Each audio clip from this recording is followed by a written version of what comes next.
Welcome back to our final episode of Energy Shots for the year. Kevin, we're back, and today it's almost hard to know what we should be talking about given all that's happened in energy over the last couple weeks. But we're getting into the holiday season. People are going to be traveling. Family road trips are on the horizon this week. What should people be paying attention to? Well, I think a lot of people will be paying attention to lower gasoline prices, which remains one of sort of the green lights in energy costs for a lot of consumers. Of course, we might want to talk a little bit about electric vehicles. Yeah, and why is that? Well, it was a big week for electric vehicles. Let's start at the beginning, before we even get to that chart. If you go back to sort of the Biden administration, the goal of accelerating an electric vehicle transition, the Trump administration has been shifting it into reverse. So the 30D tax credit for clean vehicles lapsed on September 30th. And that was because of the One Big Beautiful Bill Act, ending the supersized incentives that had been in the Inflation Reduction Act. So a lot of flux in the space of 3 years. But that's not the only thing that's been going on. Consumer behavior seems to have been rejecting EVs to some extent. And also in Europe, across the Atlantic, EVs, which I think have been a sort of a major target of transition policy opportunity, have started to rationalize as the EU has been rationalizing its policies more generally. We're going to look at the data in a second, but I feel like this is like a tale of two cities, the best of times and the worst of times. Because you're talking about a product category that is growing really rapidly all over the world in the consumer space. But oftentimes we're weighing that growth against expectations that EVs were going to be the herald of the energy transition and a key technology in reducing greenhouse gas emissions. And it seems that consumer preference and actual policy outcomes are bringing us somewhere in between the two. I think that's a fair way to put it. And consumer preference is a big part of it too, in a place like the United States. Let's take a look at the United States with that first chart. Yep. This is a data series from Argonne National Laboratory, adjusted to reflect the percentage of sales by vehicle type as a share of light-duty vehicles, LDVs. So the pink is the hybrid electric vehicle. The Toyota Prius. Which is a typical hybrid. Hybrids as we knew them 25 years ago, right? And then the dark blue is the plug-in hybrid electric vehicle, which is different. It's a battery vehicle that has hybrid characteristics, so it is still an electric vehicle per se. And then the lighter blue is battery electric, pure battery electric vehicles. Right. And what you can see here, it's a little hard to see the finer details that we'll get to in a moment, but you can see the sort of consistent pink percentage blowing out about a year ago, right? This hybrid sensation just takes off. I mean, I first rode in a hybrid electric vehicle probably a little bit before 2010, like one of those early Toyota Priuses. They were extremely rare on the road at the time. Now we're looking at, if you sum it all up, almost 25% of light-duty vehicle sales. Well, we're looking at all of these vehicles representing 25%. Right. What we're looking at here, though, is 12% for this last month in this series for regular old hybrids. Now let's look at the battery electric. And here, what I'd like to zoom in, I wanted to show the whole expanse of the data series, but let's go to the next one so we can see sort of from Trump 1.0, right. When the rationalization of the Obama era fuel economy and greenhouse gas tailpipe standards began with his first term. And now we can see, for whatever reason, the plugins are now green, but I guess they are green, and we're wearing green, so keeping with the green theme. But if you look at what's going on here, there's a surge in the battery electric vehicles, the pure BEVs, the EVs as we know them. And what month might that be, Kevin? And that happens to be in September. It's the cliff. The cliff this year, when we find that as the credits are about to lapse, every manufacturer is like, we've got incentives, let's sell as many of these as we possibly can. And then collapses down into October, the latest month of the data series, from essentially, I think it was more than 10%, is 11.3% in September, down to 5.9% in October. That significant fall off. Yeah. So, and you have to ask, well, what's going on here? Meanwhile, if you look at what's going on with hybrid electric vehicles, where the incentives lapsed more than 15 years ago, almost everywhere in the country, right, continuing to rise. Right. So what do we know? What do we learn about this, Kevin? I mean, I for years have looked at the academic literature on how effective are EV subsidies in driving new purchases. We've got sort of an interesting natural experiment about what it means when they go away.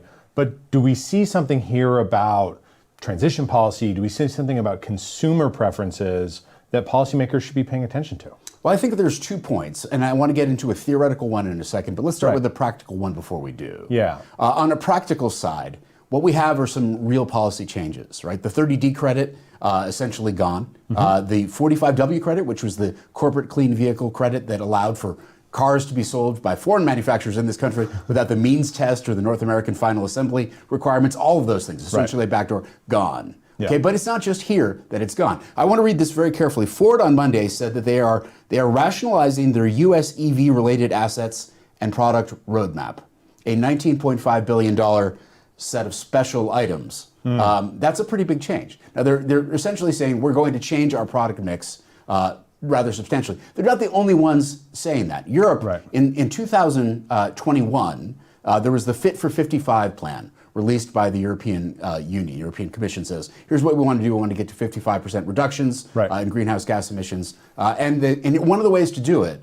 was to get to a 2035 phase out of internal combustion engine vehicles. In 2023, as they were getting to the point of writing the legislation to do that, Germany and Italy throw a flag. They say, hey, by the way, we make really great combustion engine vehicles. We are Ferrari, we are BMW, we've got something to say about this. And the EU said, well, okay, here's what we'll do. The Commission said, we'll make room for synthetic e-fuels, carbon neutral e-fuels. And we'll come up with some subsequent provision, but we're gonna get to a phase out other than the cars that use these e-fuels. And flash forward to this year, the EU is starting to moderate and rationalize its policies, maybe because some of the original targets have proven untenable and maybe also unattainable, which are different things. And you get this new regulation proposed on Monday of this week, which says, okay, 90% instead of 100% carbon dioxide emissions reductions by 2035, with a bigger role to be played by e-fuels, bigger role to be played by biofuels, and other technologies. Which brings me to the conceptual point, if we can go to the next chart. What do you see here? I see a 2x2 matrix. It is the workhorse of strategy consultants everywhere. Yes, with the 2x2 matrix and a shingle, you too can be a strategy consultant. So on the horizontal axis, we're looking at fuels, and we're going to use the term old and new. Sort of colloquially, I think there are people who can say, well, some of what you're going to tell me is old is new, some of what you're going to tell me is new is old, whatever. Old, new meaning an incumbent versus sort of new entrant for transportation. So gasoline and diesel, electrics, hybrids. And, I mean, you know what a new fuel is, right? It's not something we're using a lot of now. We're using more of it in the future. And old fuels is the stuff we've been using for the long term. And then technologies, right? Old and new. So very simple matrix. Technologies on the y-axis, fuels on the x-axis. And what I want to do here is I want to superimpose on this 2x2 matrix a set of policy options. And so what we're going to look at are how policymakers really throughout the world have been trying to encourage transition or diversification. Before decarbonization was the priority, one of the other priorities was to try to find ways to get around energy security concerns by coming in with diverse technologies. So if we could jump to the next slide, we're going to drop some words into the boxes. So let's call this box the old fuels, old technologies box. Let's call this the penalty box. Because that's what these are. Fuel taxes, gas guzzler taxes, going all the way back to when I was a wee lad. Carbon taxes, congestion charges, and incentives for bicycle commuting, which for me is sort of a penalty. I know you like bikes. I do. But my knee doesn't sustain it. Anyway, the point is, this is what you do if you can't do the other things. They're not politically popular. This is efficiencies in the current system. Well, it's a way to try to change behavior with incentives or prices. Got it. So let's go now, jump to the new box. Right. This is a wholesale lock, stock, everything. You're changing the whole infrastructure of transportation. Okay. Now that's a very ambitious goal. It offers, in theory, at least with an electric generating source that is low or zero emissions, it offers the greatest net emissions reduction. So if decarbonization is your highest priority, this is what you're looking at doing. But you are essentially changing everything. Now, there is also an economic argument that will be made, right? That by shifting, if you know the end state is an electrified light vehicle fleet, then why waste time in the in between? Why worry about hybrids when you know electric powertrains are going to be the future? Dive right in, Tesla rather than the hybrid Toyota strategy. Absolutely a great question. And one that you can address, and I will address in a moment, in which transition pathway. Let's look at the other two boxes. The other two boxes are mixed outcomes, right? New fuels in old cars. Well, that's the story of 2005, the Energy Policy Act, the Renewable Fuel Standard, diversifying our fuel mix to 10% and eventually greater biofuels for light-duty vehicles, but also looking at Fischer-Tropsch synthesis. Yep. So that's the sort of one of the technologies that gets you to zero carbon or low carbon fuels, e-fuels. And so synthetic technologies, this is totally backwards compatible to the fleet we have today, right? Internal combustion engine vehicles and the 150,000 service stations that deliver liquid fuels rapidly into cars while you're shopping for, well, I don't know, Zyn or cigarettes or something in the store. Christmas ham. So you've got here the, I hear both the usage and the infrastructure. Right. You've got the fueling stations, you've got the snack bars that accompany them, all of the social and cultural elements that go along with them. And then you've got vehicles that work just like they do today, more or less. Right. Right. And so, that's where the hybrid electric vehicle is a similar version. If you look now at new vehicles using old fuels more efficiently, this goes back also to the 70s, right. The idea of ramping up fuel economy, and you're looking for other ways to use what you've already got. Right. Now, you can, of course, combine and mix and match these things without going here. Both were happening at once. Yes. Both have robust incentives in place. But now, if you look at what this includes during the Obama years, accelerating the scrappage, just getting old, less efficient vehicles off the roads entirely. Cash for and clunkers. replacing them. Yeah, and so there are a lot of ways to try to use newer, more efficient vehicles. Right. The hybrid electric vehicle is the most backwards compatible of all. Right. Now, let me just say one last thing about that, which I think gets to your battery platform question. By going all the way here with a battery on board but nothing else, Yep. no way to use any of that incumbent infrastructure. No way to use gasoline, which is a very useful, energy-dense, and atmospherically stable, or stable at atmospheric pressure and temperature, a very stable fuel. Why not use that? So cars that were plug-in hybrids, Yep. that had an onboard secondary source were now more diversified, whereas cars that were electric, compared to cars that could use different fuels, were less diversified. Yes. And so if diversification was a priority, one consequence of jumping all the way to the new space was losing that. And one way to keep that diversification while going to an electric platform would be to have a battery electric vehicle powertrain as your principal powertrain, and then to have some backup generator as a source, burning gasoline and using the incumbent infrastructure. But here we are. And if you look at what we've got here, we have if I ever used the term anyway economics with you?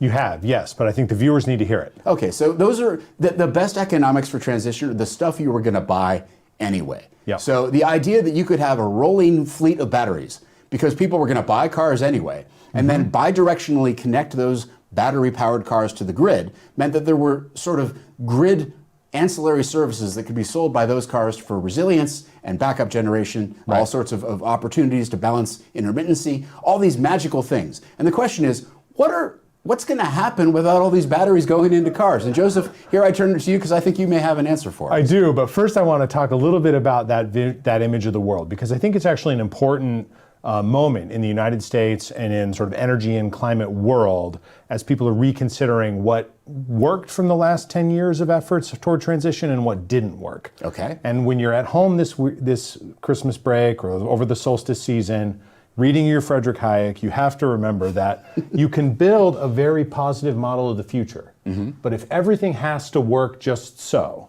for that model of the world to come around, it will confront reality.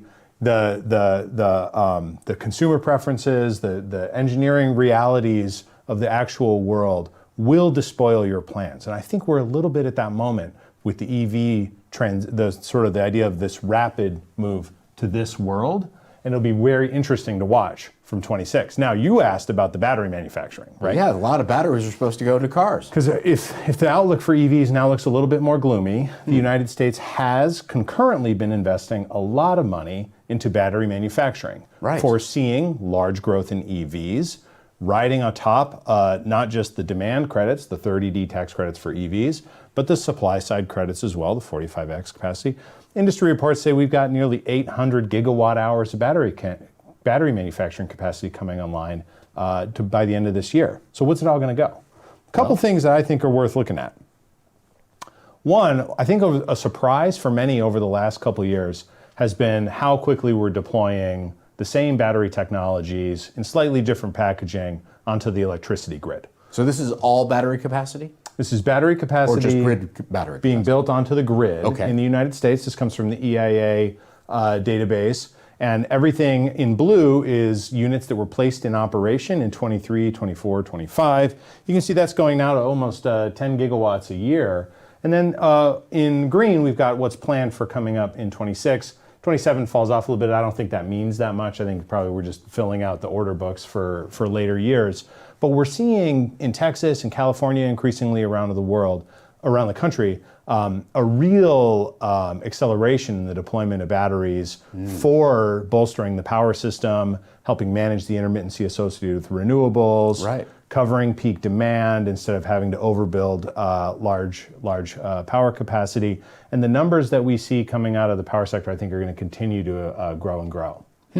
So that's one place where we get to see some of this battery capacity. Okay, so the grid is ramping up batteries. Yeah, now it's not going to necessarily absorb all of that manufacturing capacity we've got. So the second thing that you raised was this sort of dream world where you've got a rolling fleet of EVs carrying around battery capacity. How might that compare to what we're building on the grid? A rolling reserve margin. That's exactly right. So what we're looking at here, this is battery capacity in gigawatt hours. Okay. And we're looking for the whole US. Now, these are estimates that I made. You have to combine a few different numbers and make some simplifying assumptions to get these figures. But basically what you're saying is you've got roughly 6.5 million EVs on the road today. If you assume they have roughly a 70 kilowatt hour battery in them, what kind of grid capacity do you get? And you get something that is like 500 gigawatt hours of capacity rolling around in the United States.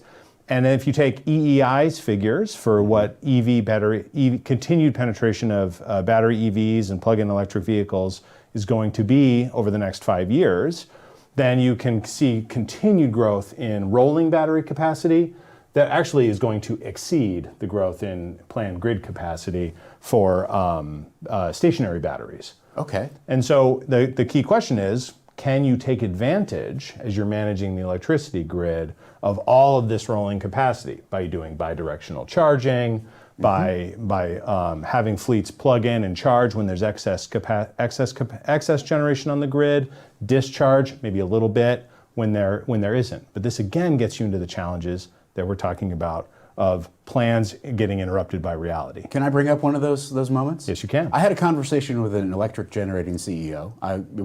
I can't name the person, but it was about this very idea. And this CEO said, well, there's going to be massive uptake for this. These cars are going to make money for people. People are going to want to have the money made. And I said, maybe in some places in the country that's true. But imagine what it means when you have a battery that you could use to power your house or your family, and a storm comes rolling in. And there's some parts of the country, I'm thinking of you, Texas, you'll take my electrons when you take my gun.